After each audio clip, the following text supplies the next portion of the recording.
Ang step pyramids, o ito yung may mga baitang na pyramids, ay paboritong design talaga ng mga sinaunang builders. Mukhang gawa sila ng isang advanced na sibilisasyon, pero magkakaiba ang lokasyon ng mga templo na ito. Ang Chichen Itza nasa Mexico, ang Pyramid of Djoser nasa Egypt, at ang Koker Sanctuary nasa Cambodia. Sabi ng mga textbooks, itong mga magkakatulad na step pyramids ay ginawa ng iba't ibang primitive na lipunan nang magkakahiwalay sa isa't isa. Pero ang nakapagtataka, halos magkakapareho ang itsura ng istruktura nila at libu-libong taon ang pagitan nila, at ang nakakagulat pa ay nasa iba-ibang panig pa sila ng mundo. Kung iisipin na kung gawa sila ng parehong sinaunang advanced na sibilisasyon, ibig sabihin madali na lang silang makatawid ng dagat. At ang ganitong teknolohiya ay kagaya na ng teknolohiya ngayong 20th century. Sa katunayan, maraming gusali pa ang hindi maipaliwanag ng mga siyentista. Sa US may kakaibang human-made hill sa Ohio at ito yung Great Serpent Mound.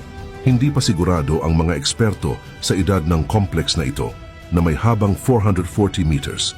Pero ayon sa ilang bersyon, ito daw ay itinayo ng Fourth Ancient Culture mga 1000 CE, pero nakakapagduda pa rin. Si Graham Hancock, isang British na journalist, ay nag-conduct ng ibang pag-aaral. Malapit sa Serpent Mound, may nakita siyang complex ng sinaunang libingan na konektado sa Adena culture na mas matanda ng 1,500 years kaysa sa Fourth Ancient. Pero ang pinaka-hindi pa kapanipaniwala, yung Serpent Mound ay nakatayo sa ridge ng isang sinaunang crater ng meteorite. At nung suriin ito, nalaman na may bumagsak talaga ditong bulalakaw na naganap mga 125 years ago. At dahil sa malakas na impact dito noon, ay may malakas na magnetic anomaly pa dito ang naiwan. Kaya naman nagloloko ang mga kompas sa lugar na yon. At ang nakakagulat pa, ang mga surveyor na ginagamit na pangtukoy kung tama ang cardinal point sa Serpent Mound ay nagamit lang 100 taon pa lang ang nakalipas. Samantalang yung sinaunang tao ay nasukat at natukoy na ito ilang libong taon na ang nakararaan ng walang espesyal na kagamitan. At heto pa, meron pa silang nagawang mas matindi pa. Yung ulo ng ahas ay eksaktong nakahanay sa paglubog ng araw tuwing summer ng solstice. At yung mga curve ng mound ay parang nagsisilbi din itong astronomical na kalendaryo. At ayon sa ilang bersyon, ito daw ay itinayo ng mga tao na marunong lang gumawa ng mga kubo at maghasa ng spear para sa pangangaso. Paano nila ito ginawa? Hindi kaya may kakaibang nilalang ang gumawa sa kanila nito? Pwede nating sabihing pwede. Lalo na't may nakita tayong mga bakas ng mga hindi kilalang ancient civilization sa iba't ibang sulok ng mundo na nakagagawa ng extraordinary infrastructures. Noong una, hindi masyadong binigyang pansin ng mga siyentista ang Göbekli Tepe Temple Complex sa Turkey na medyo sira na. Ang unang pag-aaral, sinabi na ito ay itinayo mga 2,000 years ago lang. Hindi na sana ito bibigyan pa ng atensyon ng mga dalubhasa kung hindi nila nadiskubre dito ang hindi bababa sa 16 pang mas sinaunang underground halls during the final excavations. Kaya naman dahil dito, mas ginanahan sila.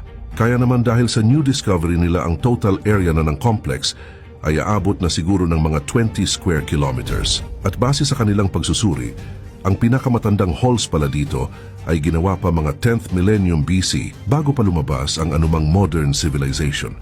Iniisip ng mga siyentista na noon mga mangangaso pa ang namumuhay sa Earth. Pero paano at ano kaya ang nag-udyok sa kanila na para gumawa ng monumento ng Göbekli Tepe? Sa katunayan, wala pang malinaw na paliwanag ang science dito. Hindi kaya ang ating mga ninuno ay binigyan ng isang kakayahan ng kakaibang nilalang para magawa ito. Ganun pa man, sabi ni Giulio Magli, isang profesor sa Polytechnic University of Milan, nadiskubre na ang Göbekli Tepe ay hindi lang basta temple, kundi isa itong tunay na observatory. Dahil ang mga middle lines sa pagitan ng central monoliths ng complex ay tumutugma sa azimuths ng bituing Sirius tuwing summer. Ang mga nilalang na ito ay hindi lang basta advanced sa construction technology, kundi pati na rin sa astronomy. Sino kaya sila? At ngayon, heto ang mga ancient maps na sumusuporta bilang ebidensya na meron talagang advanced na ancient civilization na aktibong nag-explore noon sa ating mundo. Sa mapa ng 1513, makikita natin ang Antarctica.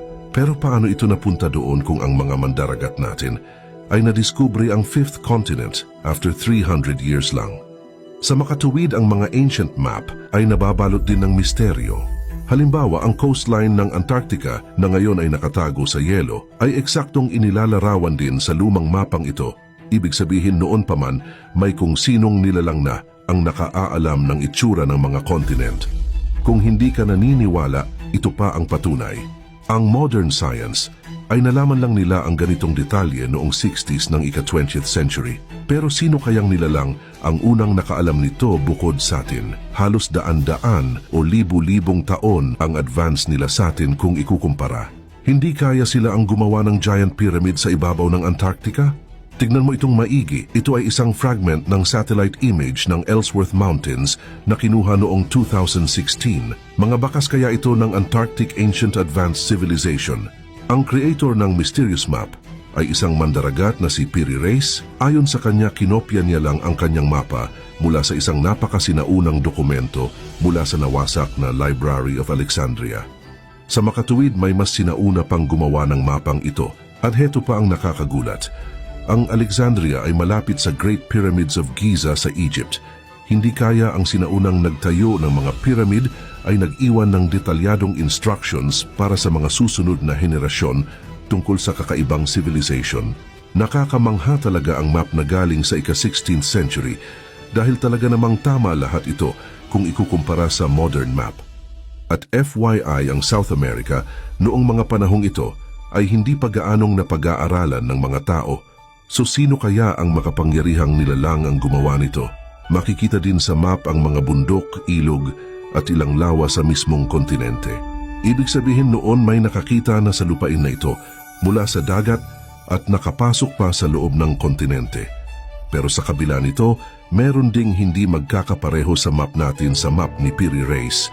Dito kasi sa map niya, ang South America ay konektado sa Antarctica sa pamamagitan ng isang maliit na isthmus. Pero teka, pwede kaya na tens of thousands of years ago, sa panahon ng isang unknown ancient civilization, talagang magkakakonekta ang mga kontinenteng ito. Sa South America kasi, marami rin tayong natuklasang pyramids at hanggang ngayon may nadidiskubre pa.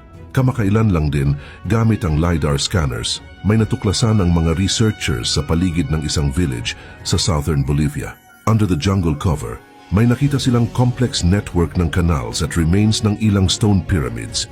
Natuklasan din ng mga archaeologists na ito ay kabilang sa sinaunang unknown Casarabay culture na libong taon na mas matanda kumpara sa Aztecs at Incas. Parang may nagturo talaga sa Native Americans ng complex architectural skills at saka ito ginamit ng sinaunang civilizations. Pero mahigpit itong tinututulan ng mga geologists, lalo na yung tungkol sa mga pyramid sa Antarctica. Sa kanilang opinyon kasi, hindi ito resulta ng human activities, kundi dahil ito sa matinding pagguho tulad sa famous Alpine Matterhorn Mountain.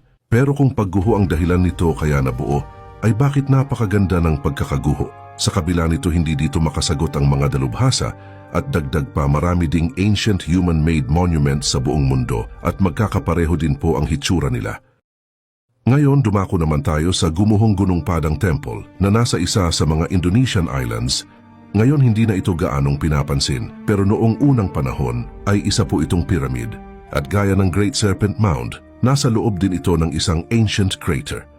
Iniisip ng mga scientists na ang complex ay may edad na hindi bababa sa 9,000 years at ayon pa sa mga scientist noong mga panahon daw na yon, ang Earth ay dumanas ng matinding glacial period. Kaya malamang hindi nakafocus ang mga tao noon sa paggawa ng napakalalaking memory complex. Pero kung talagang Ice Age noong mga panahong yon at mahirap gumawa ng mga complex, ay bakit marami pa ding nakikitang sinaunang struktura na kaedad ng Gunung Padang sa iba't ibang bahagi ng mundo? Kaya malamang meron talagang advanced civilization noon pa man na patuloy sa paglalakbay sa mundo para gumawa ng mga pyramids. At hindi lang po sa Egypt natagpuan ang mga ito, kundi sa lahat ng sulok ng mundo. Ito ang Prasad Baksay Chamkrong Temple sa Cambodia. At ito ang Monte Dacodi Sanctuary sa Northwest Sardinia, Italy. At lahat ng mga buildings na ito ay may pagkakahalintulad sa iba't ibang pyramid na tinayo sa iba't ibang sulok ng mundo. Heto pa, malapit sa city ng Cusco sa Peru, may mga dingding dito na katulad ng sa masonry. Dagdag pa, kung titingnan natin ang mga pyramid monuments sa Egypt, Japan at kahit sa Easter Island, makikita natin ang same story. Kahit ang mga sculptures ng mga complexes dito ay may pagkakapareho din. Heto pa ihambing natin ang mga artifact mula sa Bolivia, Turkey, Indonesia at Easter Island, halos magkakapareho po sila at napaka-imposibleng makarating ito doon ng walang nagdala. Hindi kaya totoo ang mga alamat tungkol sa ancient Aztecs kung saan ang isang diyos nilang si Quetzalcoatl ay di umano ang nagturo sa mga tao ng kakaibang mga skills kasama na ang construction ng pyramids. May isa pang kakaibang coincidence, yung imahe ng superhumans na nagbibigay ng kanilang kaalaman, hindi lang sa Aztec culture makikita. Ang sinaunang mga tao sa Mexico, inukit ito sa bato na parang isang tao na nagbibigay sa kanila ng divine knowledge. At halos makikita mo ito sa iba't ibang parte ng mundo. O makikita mo din ito sa pinakatagong parte ng Göbekli Tepe, sa mga dingding ng Assyrian temples, at pati na rin sa Sumerian arts and crafts. Kung iisipin nating maigi na yung mga advanced na sinaunang sibilisasyon, ay madali na lang sa kanila ang tumawid ng karagatan at magbigay ng kaalaman sa mga primitibong tao. Ibig sabihin, ang mga nilalang na ito ay nasa level na ng katalinuhan, nakaparehas na sa katalinuhan ng mga tao ng ika-20th century. Pero nasaan na kaya sila? Posible kaya na nawala na lang silang bigla ng walang naiwang mga bakas? Sa isang recent article sa Scientific Reports, in-announce ng mga American scientists ang resulta ng napakatagal na excavations na ginawa nila malapit sa bayan ng Tel El Hammam sa Jordan. Ang 1.5 meter na layer ng lupa na puro burnt organic matter, ashes at bone fragments ay isa palang dating naging site ng isang ancient space disaster. Mga 1650 BC, bigla ang nawasak ang settlement na ito dahil sa pagsabog ng isang hindi kilalang meteorite. Nagsikap ang mga scientists na maghanap ng kahit anong batayan at ebidensya na nauugnay sa kalamidad na naganap. Pero ang nakita lang nila dito ay biblical legends tungkol sa pagkawasak ng Sodom at Gomorrah, na literal na may bumagsak na mga apoy dito galing sa langit. Sa katunayan, totoong winasak ng Diyos noon ang Sodom at Gomorrah, pero hindi pa din talaga kumbinsido ang mga sayantipiko na merong ganitong disaster ang naganap na nangwasak ng isang buong sibilisasyon. May isang sinaunang alamat din tungkol sa global disaster, ang myth ng Great Flood, at hindi lang po sa Bible ito makikita, kundi pati na rin sa mga kwento ng indigenous peoples ng Amerika at sa legends ng Australian Aborigines. Ang sinaunang mga Finns, iniugnay pa ito sa end of the world. Kung talagang global ang flood na ito, kahit isang advanced na sinaunang sibilisasyon ay hindi makakaligtas. May mga data na nagpapakita na mga 13 to 15,000 years ago, nakaranas ang ating Earth ng tinatawag na cataclysmic theory. Ito yung panahon na ang lahat ng kalamidad sa ating planeta ay nagsabay-sabay tumama sa buong mundo. Gaya ng lindol, tsunami, bagyo, asteroid impacts at iba pa. Pero ano kaya ang nangyari sa mundo noong mga panahong ito? Yung mga sample ng lupa noong panahong iyon ay punong-puno ng maraming nanodiamond deposits. Ito ay microscopic crystals na nabubuo lang dahil sa malalakas na impact ng comets o asteroids. Pero kung ang flood ay dahil sa impact, nasaan ang vortex o yung pinakabutas ng pinagbagsakan? Ayon kay Richard Firestone, isang analytical chemist sa Lawrence Berkeley National Laboratory sa California, natagpuan na karamihan sa mga nanodiamonds ay nakita sa lupain ng North America. Pero noon, ang buong territory ng modern Canada ay natatakpan ng makakapal na ice crust. At kung tumama nga ang comet dito, ay matutunaw ang malaking bahagi ng yelo at pwede nga itong makalikha ng napakalaking alon at bilang resulta, nagdulot ito ng pandaigdigang baha.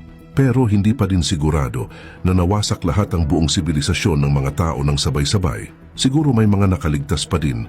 Ang ilang survivors ayon sa teorya ay nanirahan sa iba't ibang parte ng planeta para subukang ibalik ang dating ganda ng kanilang pamumuhay. Tapos may kung sinong nilalang ang tumulong sa kanila para ibalik muli ang kanilang kaalaman at dahil sa tulong ng mga nilalang na ito ay naitayo nila ang Göbekli Tepe, ang pinakamisteryosong komunidad noon na umiral 11,000 years ago na ang nakakalipas.